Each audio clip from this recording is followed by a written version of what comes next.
Ayan, nung oras na, 11 na yata. Gutom na rin ako. Uwi muna dahil siyempre magluluto pa ako eh. Basta ko lang dito sa bahay ngayon. Eh, tignan nyo yun. Ang gaganda yung bunga niya. Lumalabas na talaga. Oh. Ang gaganda.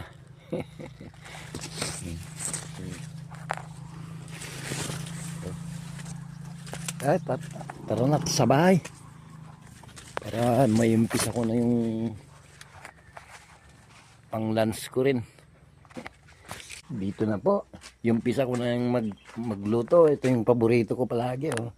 Pritong bangus. Saka igigisa ko to.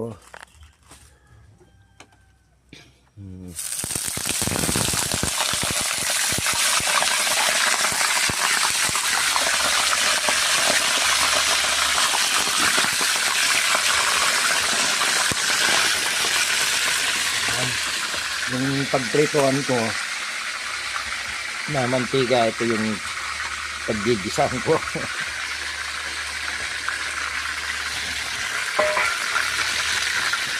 Sarap ng ulam na yan.